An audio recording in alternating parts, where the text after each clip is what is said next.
सुप्रभात बच्चों। आज हम कक्षा 6 के सामाजिक विषय का भाग 3 सामाजिक एवं राजनीतिक जीवन का पाठ 5 पंचायती राज का आगे का प्रकरण ग्राम पंचायत के बारे में पढ़ेंगे। तो देखो बच्चों, हम पढ़ रहे थे पंचायती राज के बारे में कि पंचायती राज किसे कहते हैं।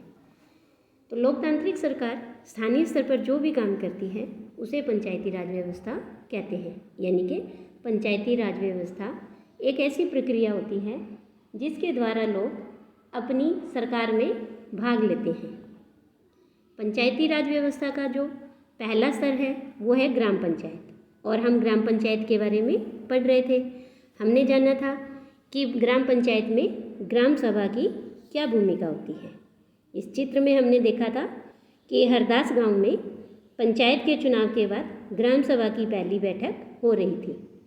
ग्राम सभा में पंचायत क्षेत्र के सभी वयस्क नागरिक, पंच और सरपंच, ये सभी होते हैं। ग्राम सभा अपने गांव की समस्याओं को ग्राम पंचायत के सामने रखती है और उन समस्याओं को दूर करने के लिए आग्रह भी करती है।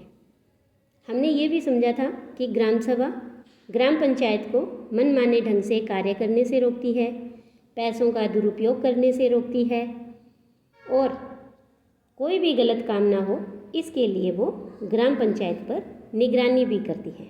यानी कि ग्राम सभा ही इस पंचायत के कोई भी कार्य हैं उसे स्वीकृति देती है और तभी पंचायत अपना काम सुचारू रूप से कर सकती है।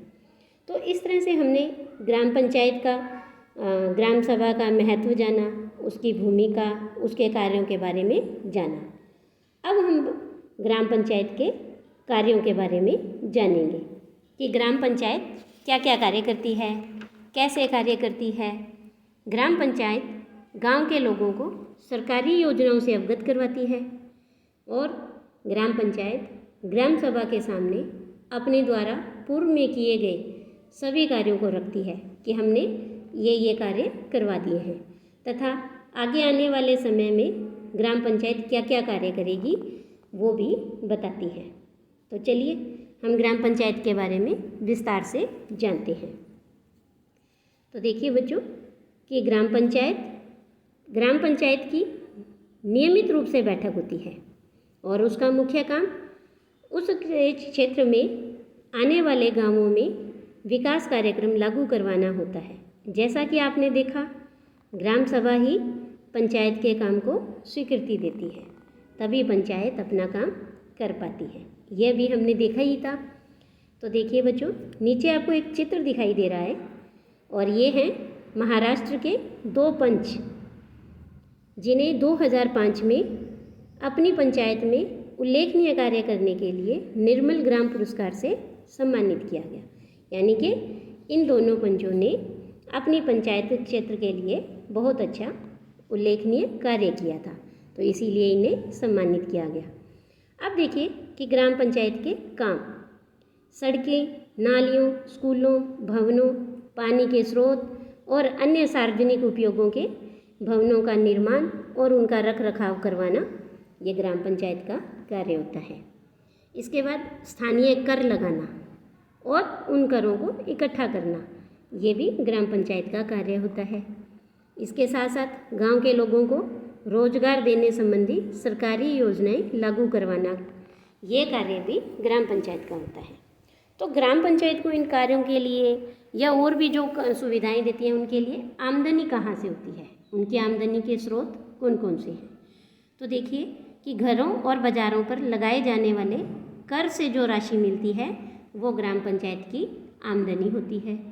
इसके साथ साथ विभिन्न सरकारी विभागों द्वारा चलाई गई योजनाओं की राशि जो जनपद और जिला पंचायत द्वारा आती है, ये भी उनके ग्राम पंचायत की आमदनी का स्रोत होती है।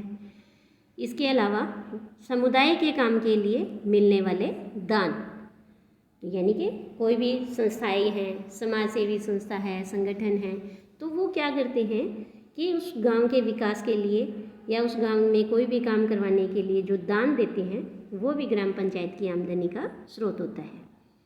तो कुछ राज्यों में ग्राम सभाएं काम करवाने के लिए समितियां बनाती हैं। अब उदाहरण के लिए देखिए, जैसे निर्माण समिति, तो मान लीजिए कि गांव में एक सामुदायिक केंद्र का भवन बनवाना है, तो यह काम कौन करेगा? निर्माण समिति करेगी। इन समितियों में कुछ सदस्य तो ग्राम सभा के होते हैं और कुछ पंचायत के होते हैं, तो ये दोनों मिलकर गांव के विकास के लिए काम करते हैं। चलिए देखते हैं कि हरदास ग्राम पंचायत ने क्या क्या काम किया था। तो हरदास गांव की ग्राम सभा में पानी की समस्या को सुलझाने के लिए जो विकल्प दिए गए थे, क्या वे आपको याद हैं? जब हरदास ग्राम की पंचायत की बैठक हुई थी, तब कुछ पंचों ने इस मुद्दे को दोबारा उठाया और इस बैठक में सरपंच, पंच और सचिव उपस्थित थे। तो देखो बच्चों, ये हमने देखा ही था कि ग्राम पंचायत में कौन कौन से सदस्य होते हैं। तो पंच और सरपंच, इन्हें तो जनता वोट द्वारा चुनती है, और जो सचिव का पद होता है उसे सरकार नियुक्त करती है, यानी उसकी नियुक्ति है वो सरकारी होती है, उसका चुनाव नहीं होता है। तो ये जो तीनों व्यक्ति हैं, ये ग्राम पंचायत के सदस्य होते हैं। तो पंचायत के सदस्यों ने पहले एक कुआं साफ करने और 2 हैंडपंपों को गहरा करने के विकल्प पर सोच विचार किया, ताकि गांव को पानी के बिना न रहना पड़े।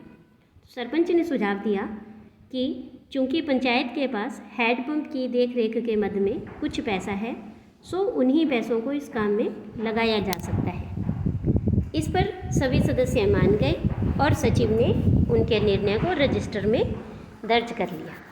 उसके बाद सभी सदस्य मिलकर समस्या के स्थायी हल पर विचार करने लगे। उनको पता था कि अगली बैठक में ग्राम सभा के सदस्य फिर से प्रश्न पूछेंगे। तो कुछ पंचों ने शंका जाहिर करते हुए पूछा कि क्या जल संरक्षण से पानी के स्तर में कोई विशेष फर्क पड़ेगा। तो इस पर बहुत सारी चर्चा हुई और अंत में यह निर्णय हुआ कि ग्राम पंचायत खंड विकास अधिकारी से बात करके इस योजना पर अधिक जानकारी इकट्ठा करेगी। तो देखिए बच्चों, आगे है कुछ प्रश्न दिए हुए हैं कि हरदास ग्राम पंचायत में क्या क्या निर्णय लिए गए।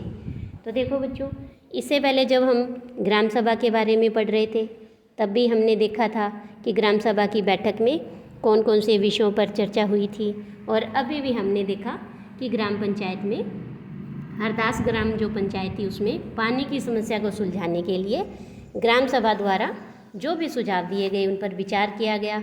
तो इस संबंध में सरपंच ने भी सुझाव दिया था कि उनकी पंचायत के पास हैंडपंप की देखरेख के मद में कुछ पैसा है और उन्हीं पैसों को काम में लगाया जा सकता है, और इसे सभी सदस्यों ने स्वीकार भी किया और सचिव ने उनके निर्णय को रजिस्टर में दर्ज भी किया था। यह हमने पढ़ा था। फिर इसके निर्णय के बाद सभी सदस्यों ने इस समस्या के स्थायी हल पर विचार किया और जल संरक्षण के संबंध में यह निर्णय किया गया कि ग्राम पंचायत खंड विकास अधिकारी से बात करके इस योजना पर अधिक जानकारी इकट्ठा करेगी। इसके बाद देखिए कि एक प्रश्न और है कि क्या आपको लगता है कि ये निर्णय लेने जरूरी थे? अगर हाँ तो क्यों? तो देखिए, मुझे भी यही लगता है कि ये निर्णय लेने जरूरी थे। क्यों? क्योंकि पानी की समस्या है वो पूरे गांव की समस्या थी, और अगली ग्राम सभा की बैठक में जब सदस्य पूछेंगे कि पानी की समस्या के हल के लिए ग्राम पंचायत ने क्या निर्णय लिया, तो इसीलिए इस समस्या पर जवाब देना ग्राम पंचायत की जिम्मेदारी बनती थी। इसके बाद एक प्रश्न और है कि जो ऊपर दिए गए विवरण में से एक प्रश्न बनाइए, यानी कि हमें एक प्रश्न बनाना है कि जो अगली ग्राम सभा की बैठक में लोग पंचायत से पूछ सकते हैं। तो देखिए, हम उनसे ये पूछ सकते हैं कि पानी की समस्या के स्थायी हल के संबंध में ग्राम पंचायत ने क्या निर्णय लिया है। तो इस तरह से ग्राम पंचायत के कार्यों को ग्राम सभा है वो नियंत्रित करती है। इसके बाद हम बात करेंगे पंचायत के स्तर की, कि पंचायत के 3 स्तर होते हैं। तो ये हमने इससे पहले वाली वीडियो में भी समझा था कि पंचायती राज व्यवस्था के 3 स्तर होते हैं। तो हरदास गांव की ग्राम सभा और पंचायत के बारे में पढ़ने के बाद आपको समझ आ ही गया होगा कि पंचायती राज व्यवस्था एक ऐसी प्रक्रिया है जिसके द्वारा लोग अपनी सरकार में भाग लेते हैं। ग्रामीण क्षेत्रों में ग्राम पंचायत लोकतांत्रिक सरकार का पहला स्तर है। ग्राम पंचायत ग्राम सभा के प्रति जवाबदेह होती है, क्योंकि ग्राम सभा के लोग ही उसको चुनते हैं। ये हमने अभी भी पढ़ा था कि जो ग्राम पंचायत के सदस्य हैं, पंच और सरपंच, उन्हें गांव के लोग हैं वो वोट डालकर चुनते हैं, और ये सदस्य इन्हीं गांव के लोगों का प्रतिनिधित्व करते हैं। इसीलिए ग्राम पंचायत है वो ग्राम सभा के प्रति जवाबदेह होती है। पंचायती राज व्यवस्था में लोगों की भागीदारी 2 और स्तरों पर होती है। ग्राम पंचायत के बाद दूसरा स्तर होता है विकास खंड का, जिसे जनपद पंचायत या पंचायत समिति भी कहा जाता है।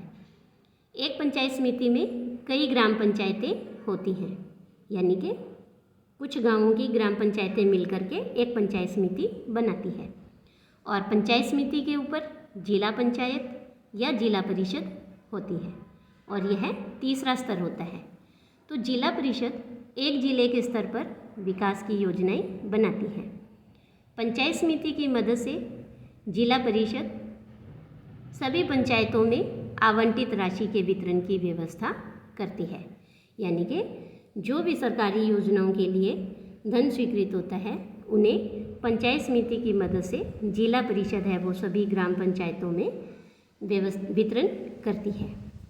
तो संविधान में दिए हुए निर्देशों के आधार पर देश के हर राज्य ने पंचायत से जुड़े हुए कानून बनाए हैं। इसीलिए पंचायत समिति कानून हर राज्य में कुछ अलग अलग हो सकते हैं, और इसके पीछे मुख्य विचार यही है कि अपने गांव की व्यवस्था में लोगों की भागीदारी बढ़े और उन्हें अपनी आवाज़ उठाने के लिए ज़्यादा से ज़्यादा मौका मिले। तो देखो बच्चों, इस तरह से हमने इस पाठ में पंचायती राज व्यवस्था के सबसे पहले स्तर ग्राम स्तर पर ग्राम पंचायत के बारे में पढ़ा। फिर इसके बाद हमने पंचायती राज व्यवस्था के तीनों स्तर के बारे में जाना। यह हमने पंचायती राज व्यवस्था के तीनों स्तर पहले भी देखे थे कि सबसे पहला स्तर ग्राम स्तर पर ग्राम पंचायत होता है, फिर इसका दूसरा स्तर खंड स्तर पर, जो कि पंचायत समिति के रूप में होता है, और पंचायत समिति में कई ग्राम पंचायतें सम्मिलित होती हैं। और इसी पंचायती राज व्यवस्था का तीसरा स्तर होता है जिला स्तर पर जिला परिषद, और जो जिला परिषद है वो एक पूरे जिले के लिए, जिले के विकास के लिए व्यवस्था करती है, और इसी पंचायत समिति के माध्यम से जो भी योजनाओं के लिए, सरकारी योजनाओं के लिए धन स्वीकृत होता है, उन्हें यह ग्राम पंचायतों में आवंटित करती है। तो इस तरह से ग्राम पंचायत का जो मुखिया होगा वो सरपंच कहलाता है, पंचायत समिति का मुखिया प्रमुख, और जिला परिषद के जो मुखिया हैं वो अध्यक्ष कहलाते हैं। तो इस तरह से ये हमारा जो पाठ है वो पूरा होता है। आज के लिए इतना ही। धन्यवाद।